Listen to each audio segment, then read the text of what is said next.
Jaya Radha Madhava Kunja Bihari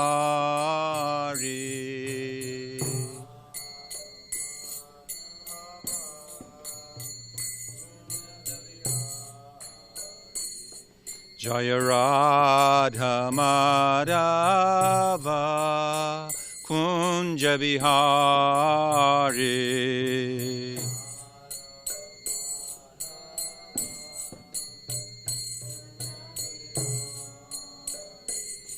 Jaya Radha Madhava Kunja Bihari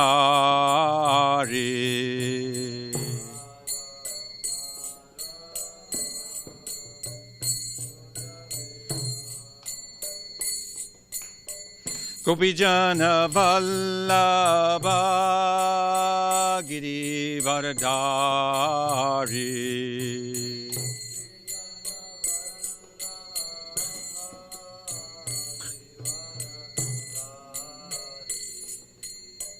Gopijana Vallabha Giri Varadari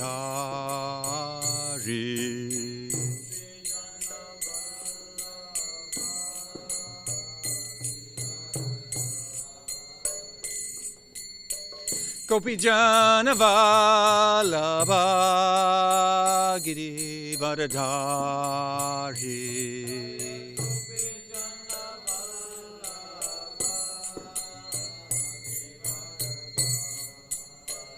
Yasodanandana Brajajana Ranjana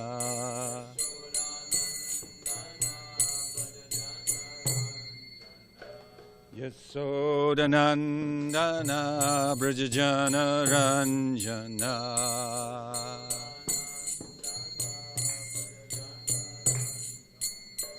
Yasodanandana Brajajana Ranjana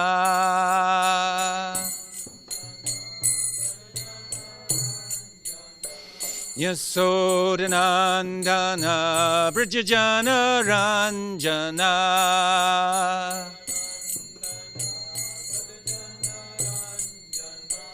Yamuna Tiravanachari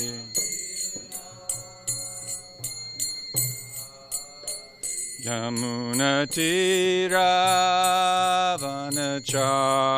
Tiravanachari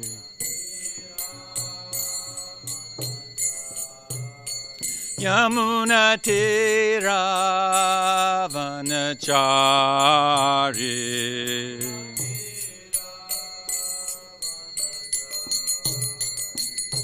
Jaya Radha Madhava Kunja Bihari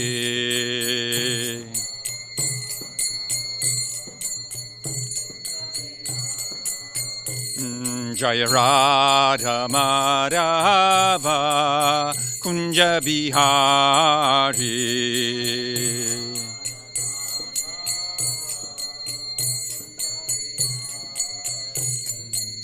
Gopijana Vallabha Giri Varadari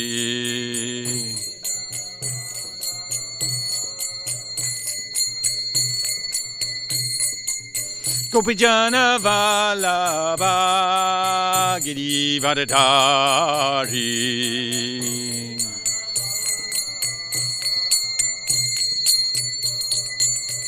Yasodanandana Brajajana Ranjana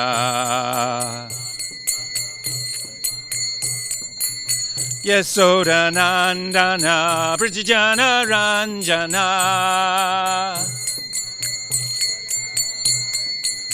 Yamuna Tiravanachari Yamuna Tiravanachari Jaya Radha Girdhari Radha Girdhari Radhe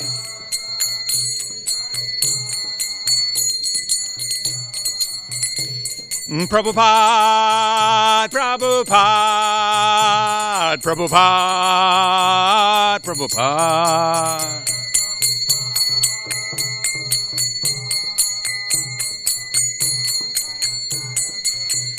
Jai Jai Prabhupada, Prabhupada, Prabhupada, Prabhupada.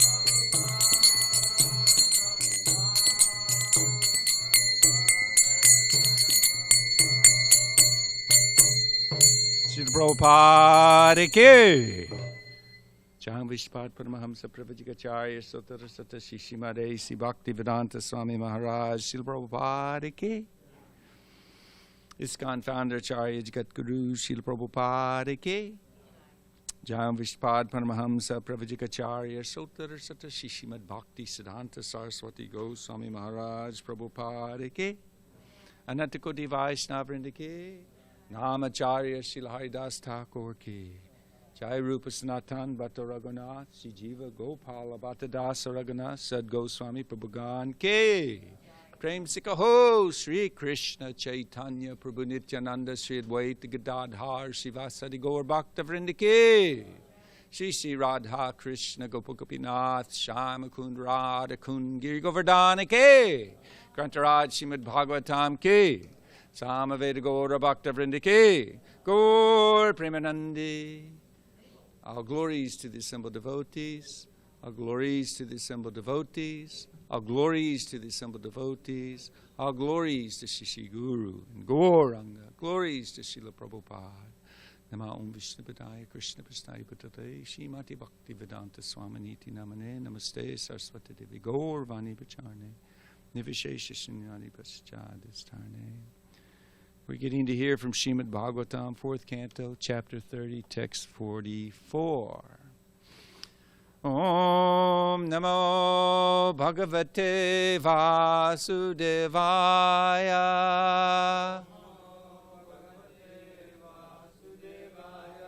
Om Namo Bhagavate Vasudevaya.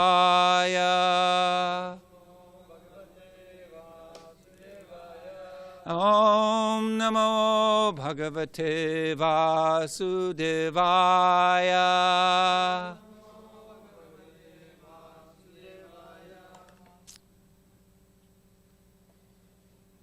Ata Niryaya Shalilat.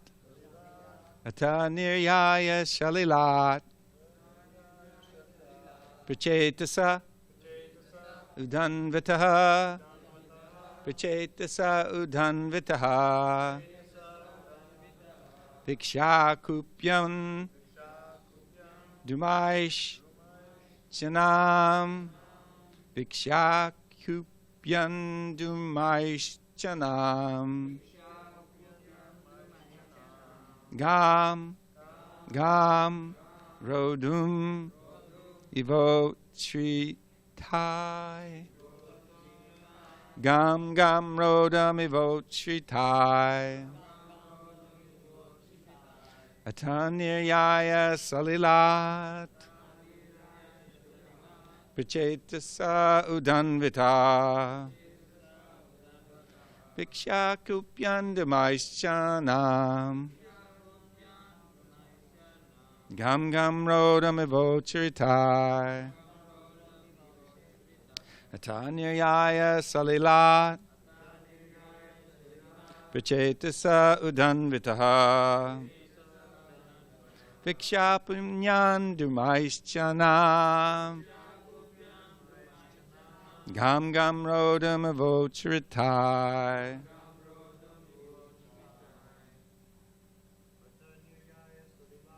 Ataniryaya Salilat. Prachetasa Udhanvitaha.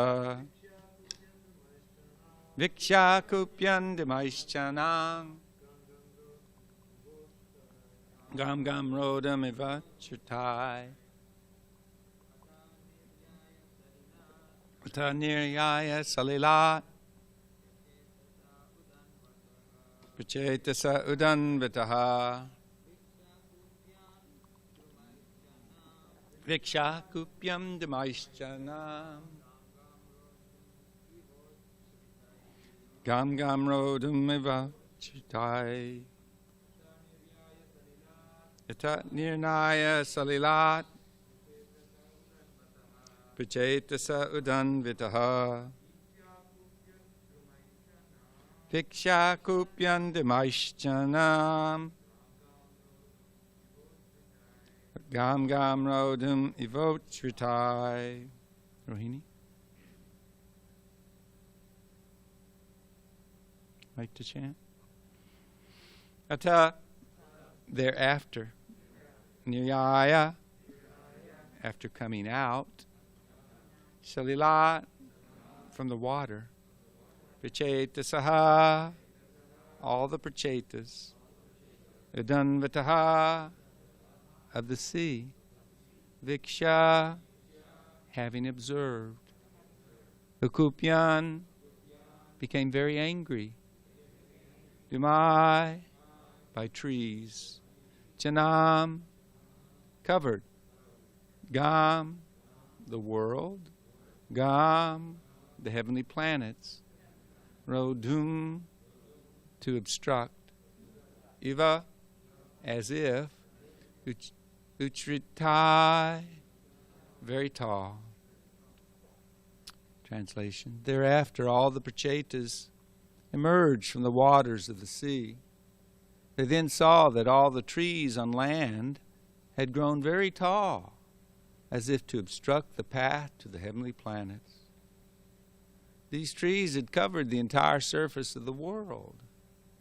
At this time, the pracetas became very angry. Purport. By His Divine Grace, A.C. Bhaktivedanta Swami Srila Prabhupada. King Prachinabarashat left his kingdom before his sons arrived after their execution of penance and austerity. The sons, the pracetas, were ordered by the Supreme Personality of Godhead to come out of the water, go to the kingdom of their father, in order to take care of that kingdom. However, when they came out, they saw that everything had been neglected due to the king's absence. They first observed that food grains were not being produced and that there was no agricultural activities. Indeed, the surface of the world was practically covered by very tall trees. It seemed as though the trees were determined to stop people from going into outer space to reach the heavenly kingdoms. Pracetas became very angry when they saw the surface of the globe covered in this way. They desired that the land be cleared for crops. It's not a fact that jungles and trees attract clouds and rain, because we find rainfall over the sea. Human beings can inhabit any place on the surface of the earth by clearing jungles and converting land for agricultural purposes. People can keep cows, and all economic problems can be solved in that way. One need only work to produce grains and take care of the cows. The wood found in the jungles may be used for constructing cottages. In this way, the economic problem of humanity can be solved. At the present moment, there are many vacant lands throughout the world, and if they're properly utilized, there'll be no scarcity of food. As far as rain is concerned, it's the performance of yajna that attracts rain, as stated in Bhagavad Gita 3:14. Anad bhavanti bhutani parchayad anasambhava yagyad bhavanti parjanyo yagya karma samudbhavaha. All living bodies subsist on food grains, which are produced from rains. Rains are produced by performance of yajna, sacrifice, and yajna is born of prescribed duties. End quote. By performing sacrifice, man will have sufficient rainfall and crops. If we could pray together, please.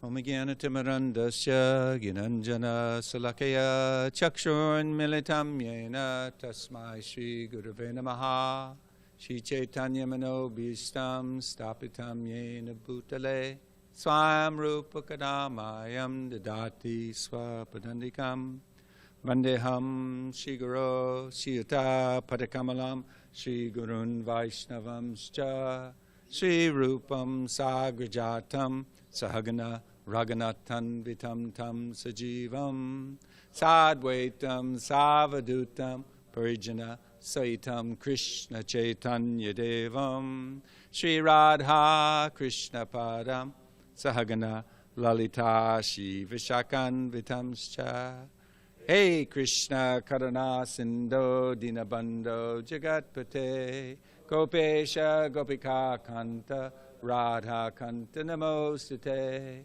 Tapta Kanchana Gaurange Radhe Vrindavanishvari Vrishabhana Sutta Devi Pranamami Hari Priye Vanchakopa Tarubhyascha Kripa Sindhu Bhivacha Patitanam Pavanebhyo Vaishnavebhyo Namo Namaha Jai Shri Krishna Chaitanya Prabhu Nityananda Shri Advaita Gadadhar Shivasadi Gaur Bhakta Vrinda Hare Krishna Krishna Krishna Hare Hare Hare Rama Rama Rama Hare Hare.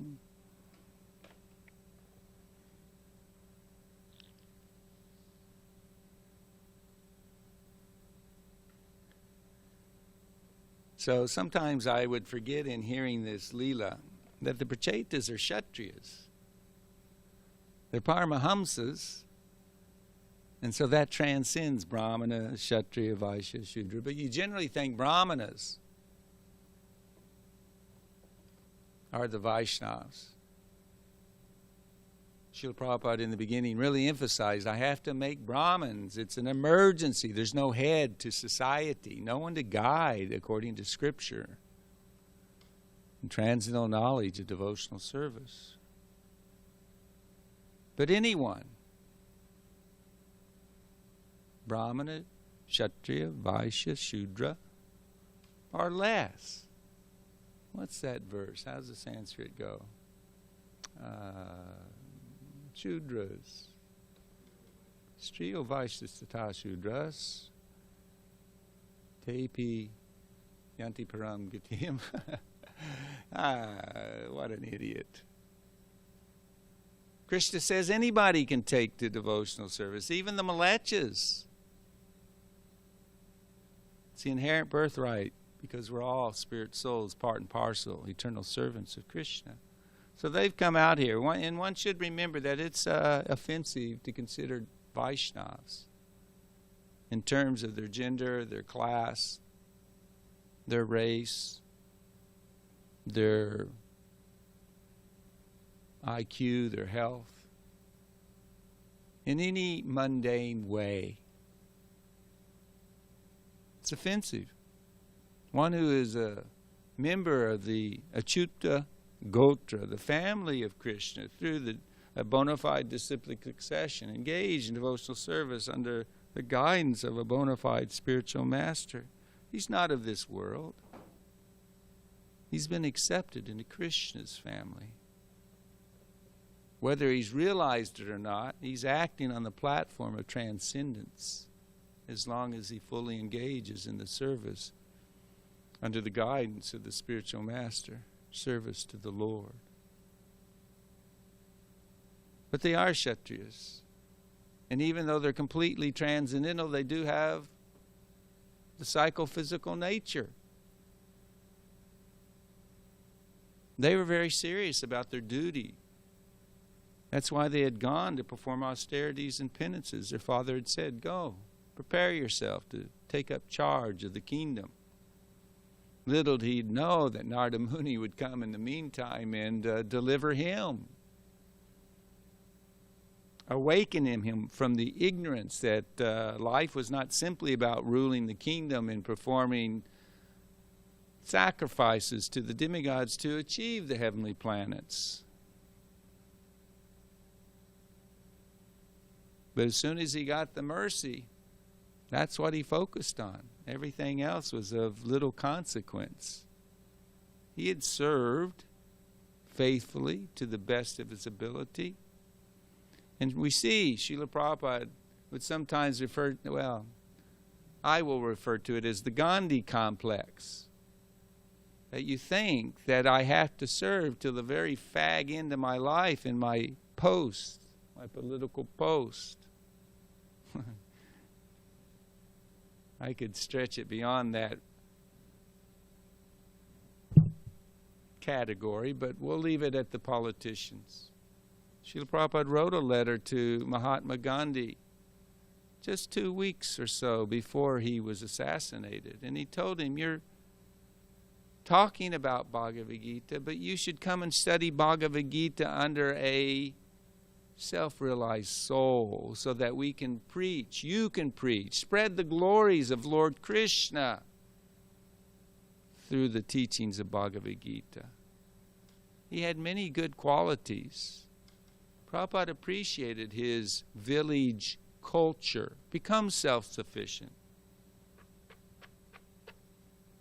This is what is being discussed in the second half of the purport, that with some land and cows, you can grow all the food you need.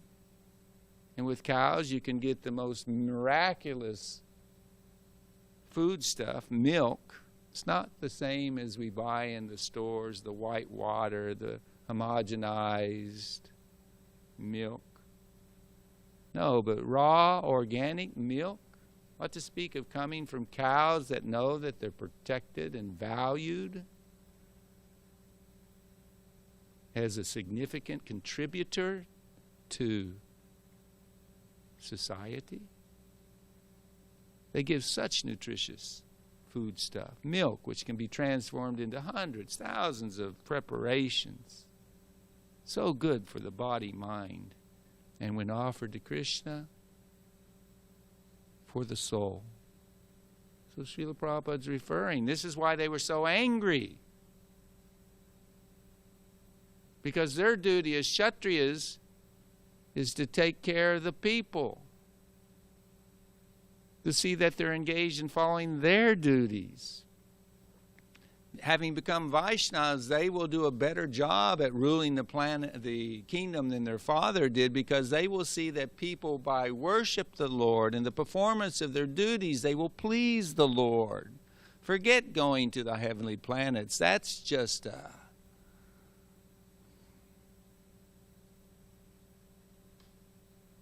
overrated vacation.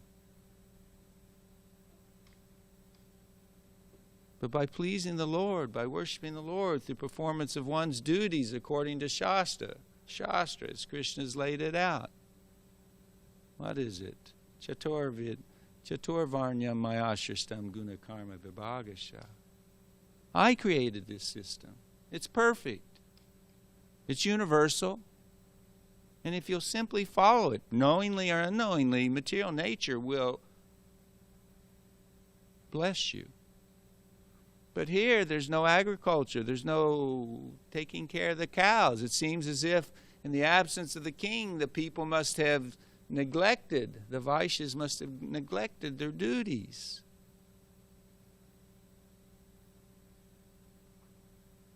They're really upset. How can you have society where there's no farming, where there's no cow protection? How can you worship the Lord in sacrifices, at least in terms of the yagyas, the fire yagyas, without the cow's milk turned into butter, turned into ghee? How can you bathe the Lord without panchagavya, panchamrita? So auspicious, the cows. So they were angry with validity. It was justified. But it's worth mentioning that for you and me, that quality is a very sharp two-edged sword. And Krishna warns us in the Bhagavad Gita that lust, anger, and greed are three paths leading to hell. Every sane man should avoid them. So we hear Arjuna was incited to anger, fought in the battle of Kurukshetra. We hear Hanuman, he became angry and burned Lanka, severely damaging it, before jumping back to report to Lord Ram, yes, Sita is here. But if one is not on the transcendental platform, you don't control anger. Anger controls you. It is a symptom. It is a byproduct of the mode of ignorance. First of all, unsatisfied desires, fruity desires. I'm not getting what I want, therefore I'm frustrated, and it turns into anger. It sours right into anger. And when one is angry enough, one cannot control themselves. There are symptoms given in Scripture. Red eyes, fists clenching, feet wanting to kick out. I mean, the thoughts that can come to the mind when you become angry at somebody. And when that mode is severely controlling you, deeply immersed in the mode of ignorance, you can do things that have lifelong consequences that you will live to regret. Sometimes for the rest of your life. What to speak of when you become angry with the devotees of the Lord? It often gets sugar-coated in management that we think, oh, we can chastise the devotees, we can correct the devotees, and it is necessary. The teacher, the superior, certainly the spiritual masters are meant to. It's their job. But a bona fide spiritual master doesn't think that he's the master of the person he's chastising and training. He understands factually he's the servant of that devotee. And he's simply engaged in a process, activities that will please his spiritual master. We have to expand the family, and we have to help the young, immature children in the devotional family grow and mature. On the bodily platform of life, which is when we engage in devotional service under the influence of the modes of material nature, then of course we think, I'm doing it. I'm the controller, I'm the leader.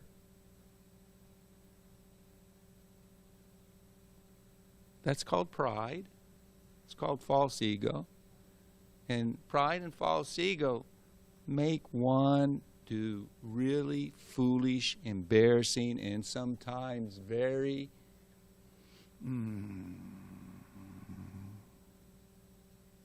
unfavorable activities to devotional service, to pleasing Krishna. I won't repeat because I'm ashamed, but when I had the service here as a temple manager, there was one Prabhu who was not living in the temple. He was my god brother. And he was so annoying, trying to harp on the movement's problems and coming to the temple and trying to spread his poison to anybody and everybody who would listen. And being under the lower modes, being a fool, thinking I was in charge of this temple. I guess I'll go ahead and say it. You might as well know. You probably already know what an idiot I am. Simply a candidate begging for the mercy of Vaishnav's Guru and Gauranga. But anyway, one Sunday feast, he was engaged in stupid activities, just spoiling the atmosphere. We come here to praise the devotees, to praise the Lord, to worship, to take up the joyous process of Sankirtan. And he got in my face in the foyer, and I just got so angry. I get out of here. And like the Bhagavatam says, the fists want to strike out. And I pushed him.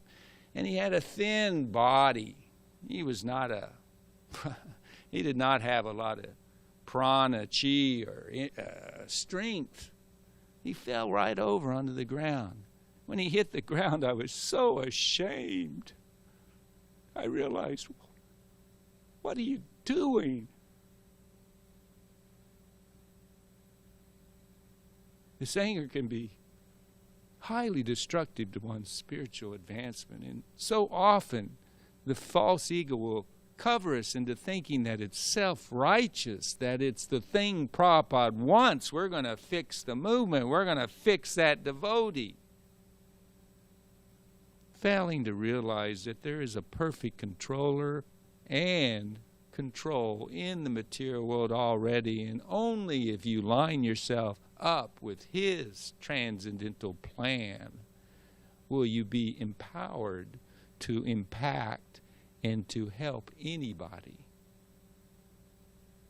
On our own, we're just tiny little jivas, and to any degree we're conditioned by material nature, to that degree we're bound ourselves, and as Prabhupada says, pretty dang difficult to untie somebody else when you yourself are tied up. So anyway, the Pracetas, they became angry, and it was justified, but it's interesting. You see it more than once in the Bhagavatam to illustrate that even the pure devotees will take up this anger, and then sometimes they will take it to an extreme where a superior, Lord Brahma comes to mind a couple of times, has to come down and step in and say, that's enough. You're overreacting. The Pracetas, we'll hear in future verses, are pacified by Lord Brahma. Dhruva Maharaj, when his brother was killed by the Yakshas, he set out to destroy the entire race. And being an empowered pure devotee, he did a pretty dang good job of it. And Lord Brahma had to come down and say, whoa, whoa, whoa here. There's so many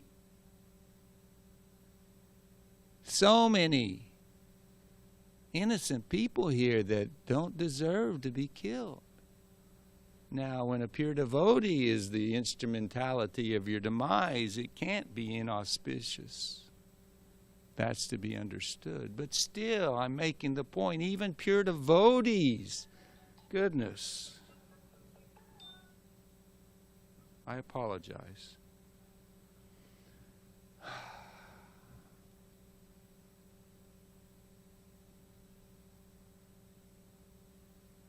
And here's the thing.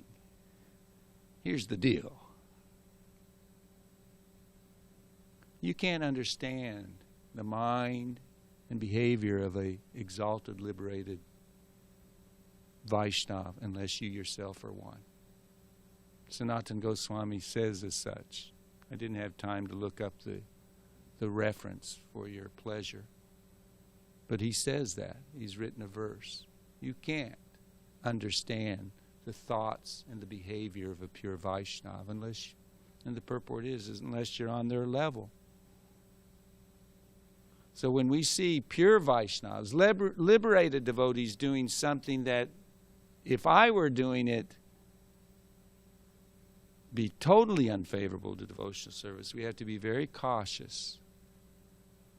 Because in essence, those who are the most exalted pure devotees, these Prabhus, the Pracetas, have just had darshan of the Lord. They're just coming from the presence of the Lord. They've been given a mission by the Lord, and they are very enthusiastic and determined to carry it out. And then the first thing they see, there's such a huge obstacle. The entire planet's covered with trees. What is this? So, such exalted Vaishnavas, they can do no wrong because their motivation is to please Krishna. And that's what Krishna sees. It's made very clear in the pastime of Mother Yasoda putting Krishna down to go tend to the milk which is boiling over. Krishna didn't want her to leave. He wanted to suckle her breast. He wasn't happy at all with her, but her motive was to serve her son. It was based upon love. That's the definition. Favorably trying to please the Lord without any other desire. Anyabhilashita shunyam gyanakarmanyanartam anakulyena krishnanu. Favorably serving the Lord. That's first-class bhakti.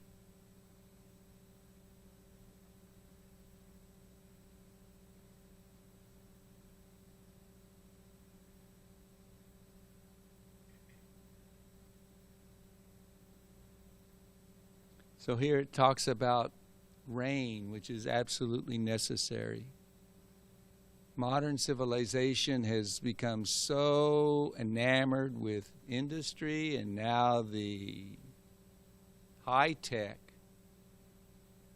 the virtual world of instant communication, playing with AI, artificial intelligence. Trying to improve the human species, what do they call that? They have a name for it, where we're going to improve the human body, and playing, they're like, no, trying to create super soldiers, the theory is create super healthy people. Why should we die? We just have to tinker with the genes. Why should we get sick? We just have to tinker with the DNA.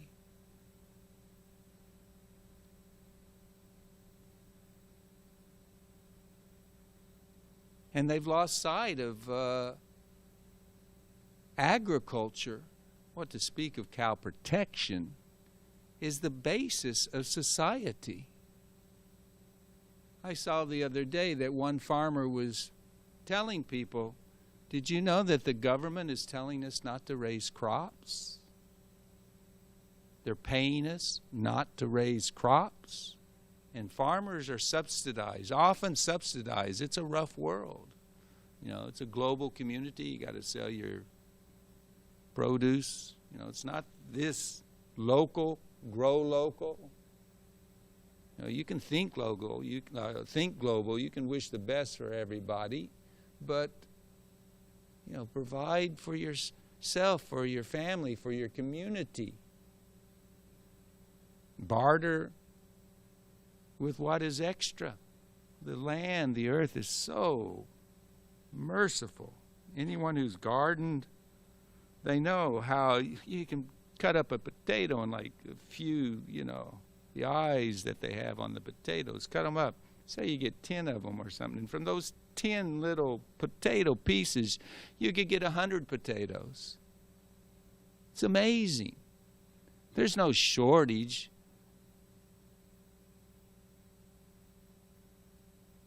On this planet when people cooperate with the laws of nature and the desire of God.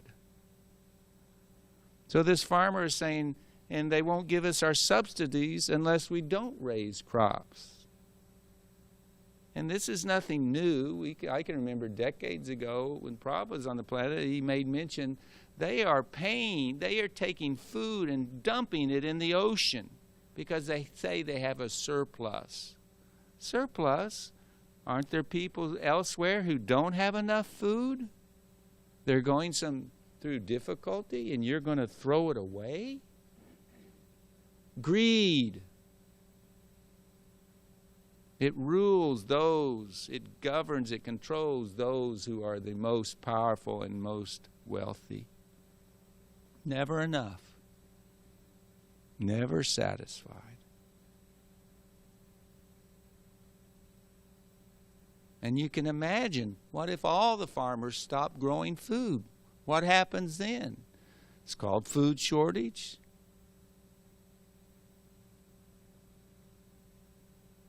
These things have, the potential's there. Srila Prabhupada knew that this society, that what we call civilization, is a flimsy house of cards. And again in his purports, he is encouraged, what to speak of in the latter days of his manifest Leela, he encouraged. You should raise crops and protect cows. Provide for the deities. Provide for the devotees. Surplus, you help those who are in need. Distribute prasadam. All are in spiritual need. Unfortunately, a very small percentage of the energy of our society has been put into that instruction. And we may end up regretting it. But anybody can grow a little bit of food. It's amazing. You can live in the middle of the city, and they have ways in which you, like I say, a little bit of dirt, water, you even have hydroponics, whatever. There's so many ways. And any place on the planet, Prabhupada makes a point, can be converted to land that becomes fertile and able to grow crops, support cows. I mean, we've seen it in the Middle East. They turn sand into fertile farmland. Takes time, but Krishna helps those who want to live more in line with the laws of nature. Knowingly or unknowingly, the blessings are there. The laws of nature are what they are. And if you follow, if you stumble into following them, then you will be rewarded.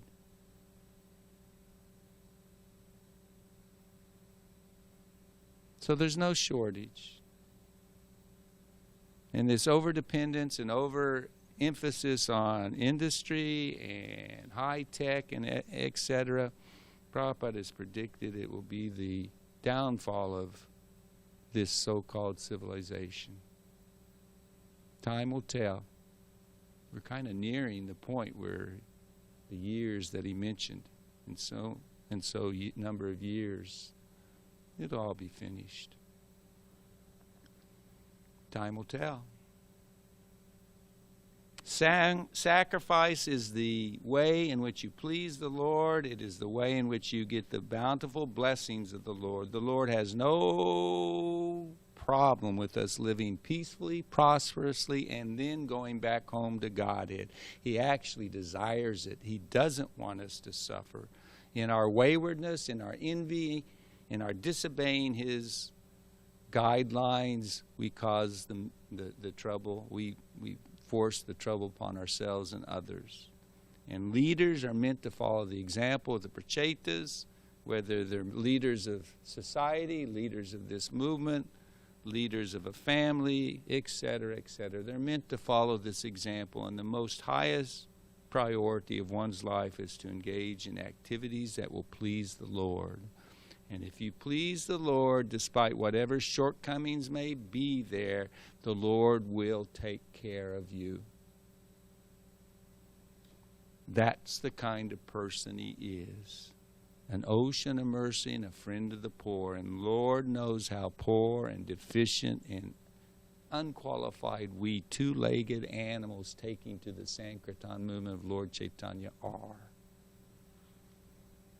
Delivering the most fallen. What good fortune. So I'm going to quote one of my, I was going to use it also in relationship when we were talking about not identifying devotees with the Varnashram. My Prabhu, Jananivas, at one time, it's a balancing act. Niyamagraha. You can neglect something or you can overemphasize it, leaving aside the essence. Varnashram is useless if it's not done for the pleasure of the Lord. That's an absolute statement, but we can say it. Shrama evi kevalam, useless. So one time they had, I've said this past time, one time they had the brahmachari meeting. It was one of the first Ishtagostis with just the brahmacharis. Sannyasi was there. They asked him to be the main speaker, and he said, well, I'm very happy to be invited to this brahmachari meeting, and I hope that it will be the last. And they're going, what? He's been a brahmachari since he joined. What? He says, my desire is that in my next life I'll be born as a woman. What? And he was speaking in terms of wanting to serve the Lord in Manjari or Gopi Seva. This International Society for Krishna Consciousness has been developed or has been created to allow us to enter into the dancing party with Krishna. That's the essence. And anything that is favorable to accomplishing that, we embrace it and vigorously follow. Lord knows we need the help of cultured Varna ashram society and activities. And I was going to use that as a lead-in because it's one thing that I wanted to say, and it goes along with the yajna, with the sacrifice, the absolute necessity of performing Sankirtan yajna. Just recently said, they're trying so many things, this and that, to fix this pandemic. He said, but what we really need is more Sankirtan. As he had said previously when the kirtans were going on for his brother's recovery. He said, this is what is needed. More chanting of Hare Krishna, the transcendental sound vibration. It's what Srila Prabhupada wanted. The reality of it is there's not a moment, there's not a period in the day that somewhere on this planet there's not an artik going on for the pleasure of the Lord. Or kirtan going on. Srila Prabhupada is garlanded this planet with that amazing, accomplishment. The chanting is going on all over the world. At any moment, there's somebody somewhere engaged in this auspicious sacrifice. But we need to increase it for our own self-purification and for the purification of the fallen conditioned souls. And in the same breath, they said, just like in Calcutta when Prabhupada was a boy, the chanting of Harinam Sankirtan drove the pandemic away. They actually had a pandemic. Dead bodies all over the streets. People fled from Calcutta like crazy because they didn't want to catch the deadly disease. So anyway, I thought that was a transcendental gem. We're going to get to hear how they pull out of their anger, how they become properly situated in their service, and we pray for the mercy of the Pracetas, for the mercy of Srila Prabhupada, that we can apply whatever is applicable in our life from the examples they have set. Are there any questions or comments? I have a question. Please set my basis as Vijay Krishna Prabhu. May I? Please.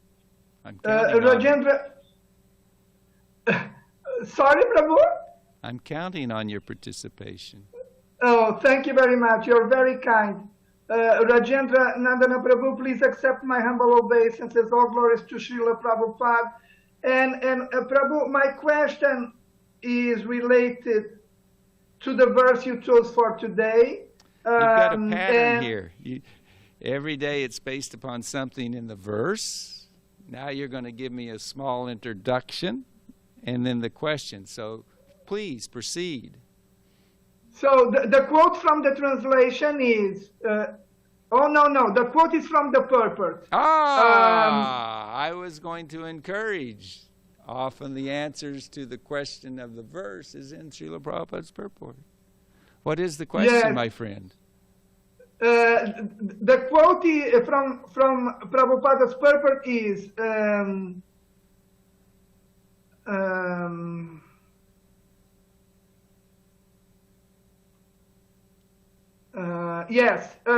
quote, the sons, the Pracetas, were ordered by the Supreme Personality of Godhead to come out of the water and go to the kingdom of their father in order to take care of that kingdom. However, when they came out, they saw that everything had been neglected due to the king's absence. End quote. Prabhu, I'm sorry. I continue the quote. They first observed that food grains were not being produced and that there were no agricultural activities. Indeed, the surface of the world was practically covered by very tall trees. End quote. So, Prabhu, my question is as follows in relation to this quote. So the Pracetas come out of the water because Krishna told them to order them to come out and go to the kingdom of their father in order to take care of that kingdom. So that is a missionary engagement given by Lord Krishna to the Pracetas. But then they come out of the water and they see all these obstacles. No agriculture being made, only tall trees. So my question is related to these obstacles faced by the Pracetas and the obstacles that we face while we are serving Lord Chaitanya's movement.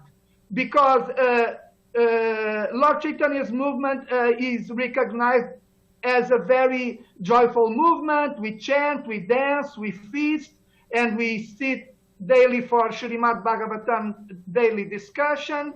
So there's no difficulties. It is all joyful.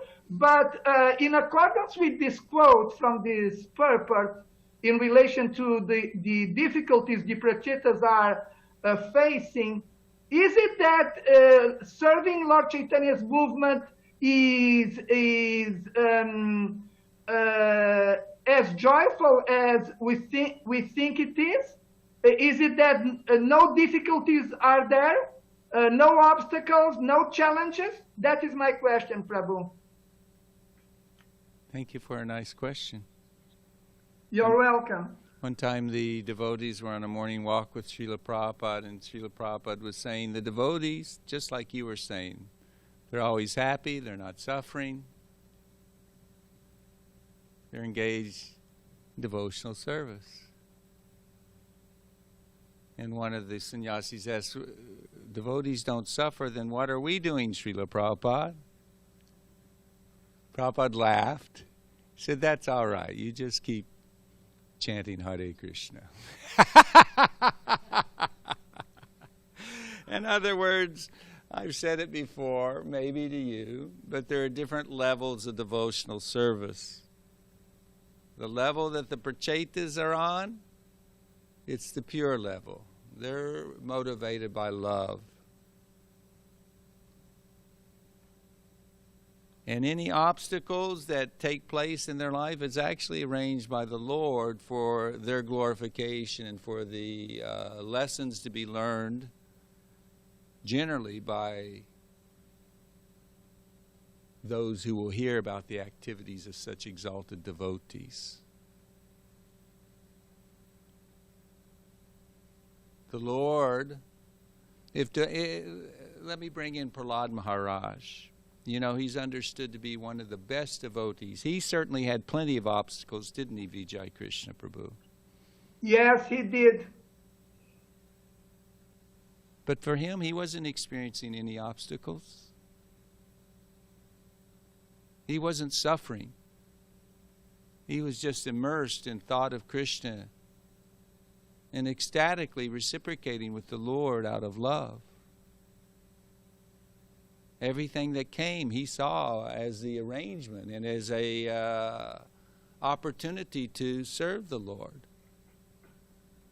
So for us who are on the lower, on Vaidhi Bhakti, not having become liberated in consciousness and realization yet, we have a hard time understanding this. Things seem overwhelming, things seem so daunting, things seem so challenging.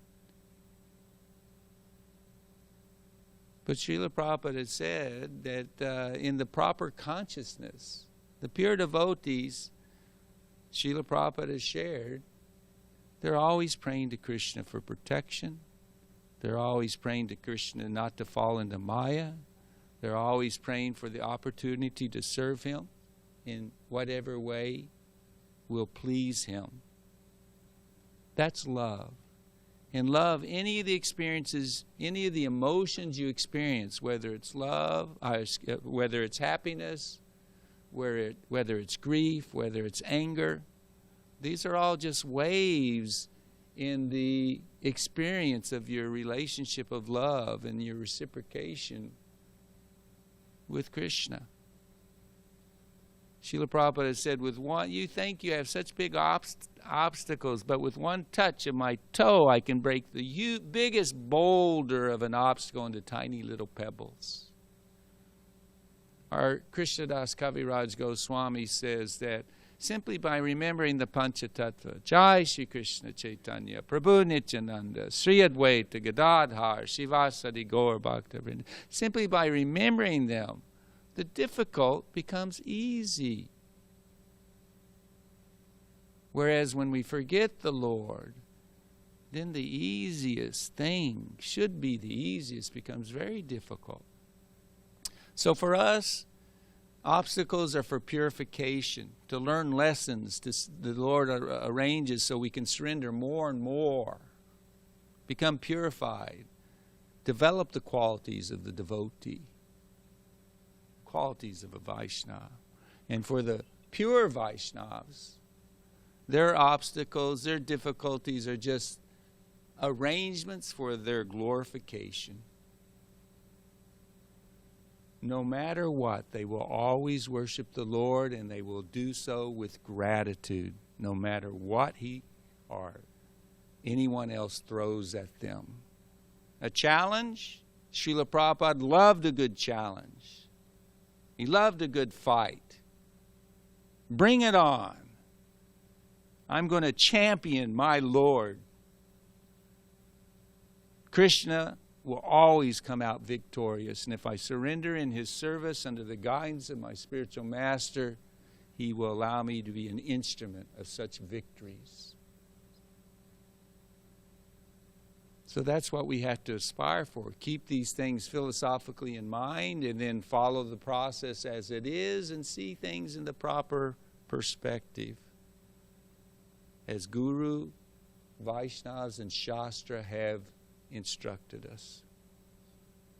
So there are no real difficulties on the spiritual platform. There's just opportunities for service.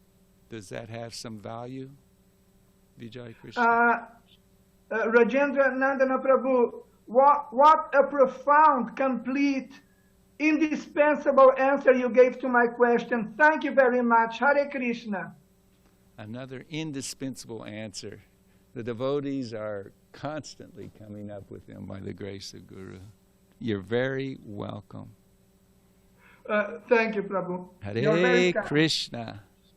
Hare Krishna.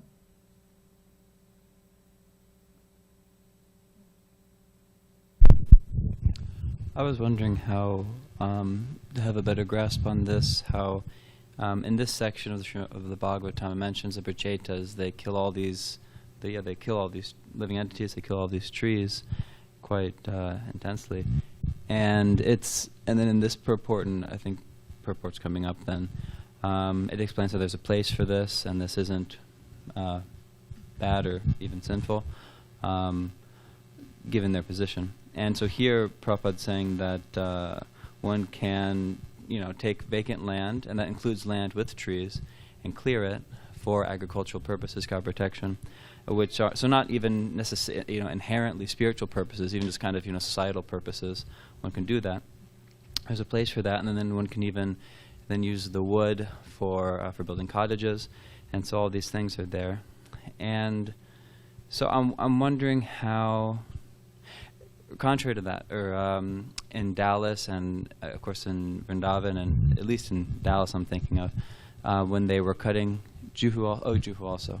But if a Srila Prabhupada expressed concern and was upset when a tree would be cut down, even for the sake of constructing a temple.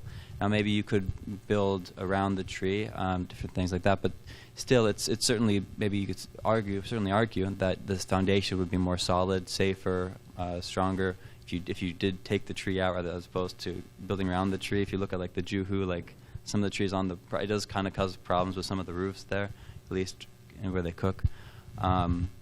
So in that case, better to save the tree. You could work around it. But I was thinking, even for the sake of building a temple, there's a preference not to. So I was wondering if you could maybe explain the distinction. Wouldn't it be nice, won't it be nice, when we achieve the spiritual platform of Krishna consciousness and Krishna dictates within the heart what to do and not to do? Wouldn't it be nice? It will be nice. On the platform of Krishna consciousness, you have concern and love for all living entities because Krishna loves all of them. If it is unnecessarily to cut down the tree, it's sinful to cut down the tree. If it is advantageous to serving the Lord, then cut them all down. I had a godbrother who was in such an uproar, and a god sister. She left Mayapur Dham because of being so upset. There used to be so many trees where they have built the TOVP and the surrounding land. So many trees. He quote Gaur-Kishore Das Babaji, chastising one landowner that he was clearing the shrubbery and the bushes and the trees of Mayapur, not understanding these were desire trees. Who are you? What sin have you committed? What offense have you committed?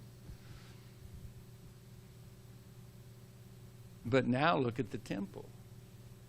Anyone who renders any service, even if you're in a tree's body and it becomes favorable that by sacrificing that body, it will be for the purpose of building the TOVP or service to Krishna in any way, shape, or form, they get eternal benefit. So it's the balance. There was no good reason in Dallas, having joined there and lived there, there was no good reason to cut that tree in the courtyard. It wasn't hurting anybody. It was his space. Let him live out his life and proceed. But we, in our mood of thinking whatever we think is what Krishna wants, and in our intelligent planning, etc., this is inconvenient. Prabhupada was furious. He's really upset. Considered it that they killed that living entity unnecessarily. Bear the result. Take the karma. So do you see the balance that I'm discussing? That's how I would address that issue. You have to be very... If you're on the liberated platform of Krishna consciousness, it's not that big a challenge. If you just start quoting Shastra and quoting examples, this and that, there may be validity to it, but it is very helpful to get counsel from the advanced pure devotees, Siksha, guidance, to help us overcome the deficiency of our own realizations in Krishna consciousness, how to apply practically services in Krishna consciousness. Thank you. Hare Krishna. Hare Krishna. Thank you for the nectar. I would just like to make a comment. Please. Mani Orm, Mani Orm, don't call yourself ignorant or call yourself an idiot. You're equal pose. You're a good soul in my eyes, And I want to make the comment of suffering and obstacles are just all illusion to remind you that you are not the body. Thank you. Thank you. Very, very nice points, although